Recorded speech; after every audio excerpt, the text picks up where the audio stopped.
According to my calendar and scientists, spring has not officially sprung, but from my observation, I can tell that spring is basically in the air. I can just smell it. And I honestly want to get out and start planting seeds, but I need to prepare my yard and make sure my chances for frost has passed.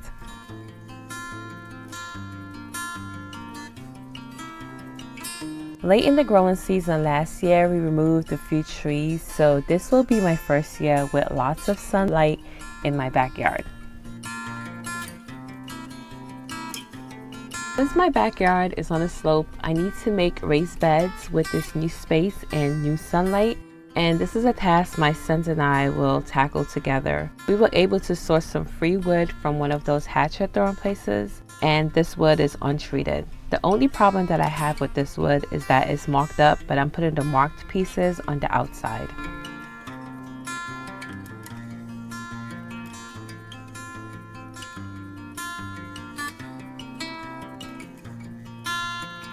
Okay, I gotta make dinner. So I let the boys finish making the first raised bed, and then the next day they were able to finish the second raised bed. I just lent a helping hand here or there. They just did most of the work by themselves.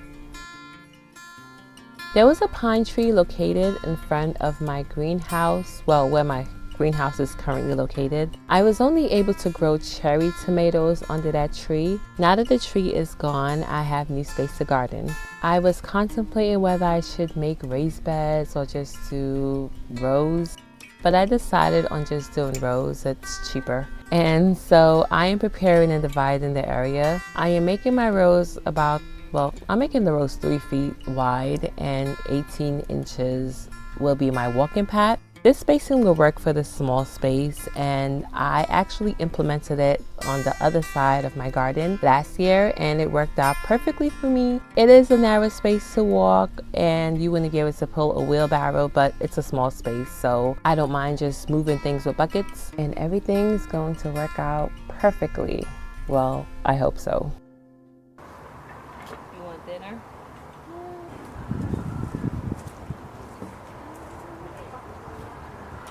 I am using random sticks or rebar to put in the ground. Then I use yarn to help guide my space so I can have mostly even rows. And then when I am finished with all of these rows and I put my soil down and everything's established, and I'll pick up the yarn. I don't want to keep the yarn inside of my ground because this is acrylic and I'm trying to avoid, because my backyard is already so messy and I don't need any more mess back here.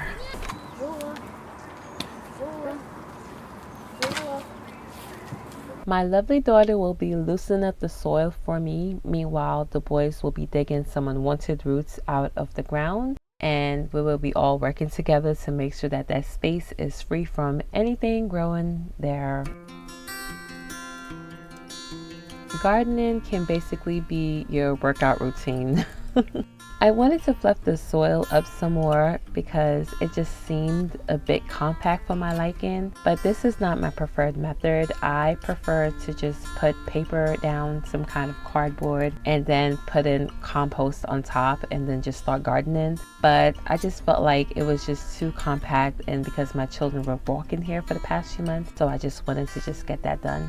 And why get a gym membership when you can just garden?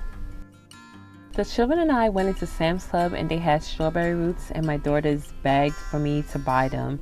So I got them, but I am very hesitant about these because the last time I did buy strawberry roots and they were not successful. So we'll see how these turn out, if they pop up at all, and I will show you guys how I plant them. So I opened the plastic packaging and I unstrapped the strawberry roots. These were held together with rubber bands. I am placing these in buckets and I'm going to let them soak in the water for about 30 minutes to 1 hour. While I wait, I'll find something else to do, like pull some weeds out of my greenhouse.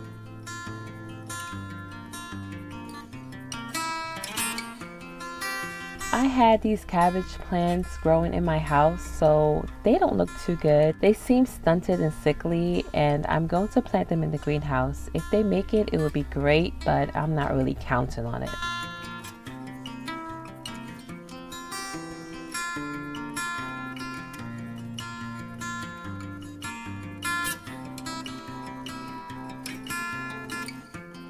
I made sure that I dug holes that would fit my plant. I then watered them in well. The ones that had double plants, I separated them and planted them individually.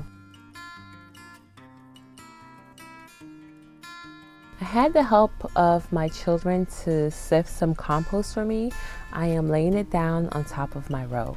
I am going to plant some carrot seed. Carrots was something I struggled with, but I started using bath tissue and it has helped me. I laid the bath tissue down, wet it down, and plant my carrot seeds on top. This actually keeps the seed moist for a longer period of time. That's what I found. And I'm much able to see my seeds better to be able to try to separate them as best as possible. So this spot is more of an experimental spot because carrots need loose soil. So I would be planting the rest of my carrot seeds in raised beds with amended soil. Now let's get back to planting the strawberry root. I actually bought 2 sets. One of them I started in the house. Is called Ozark something, and this set is called Pineberry White Carolina. We are most excited for these because they look different.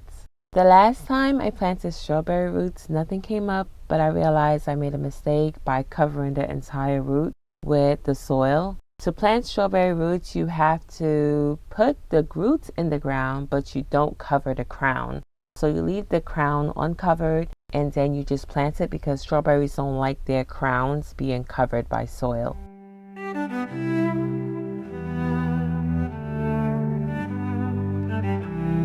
As you can see, the roots are right here in my hand and that top part is the crown. And so that root part is going to go into the soil, into the cup, or if you're putting it in the ground. But I'm just putting it inside of the soil like this, and then I'm just keeping the crowns up. And then I'm just gonna water everything in and make sure that it's all set. And then that's how you plant strawberry root.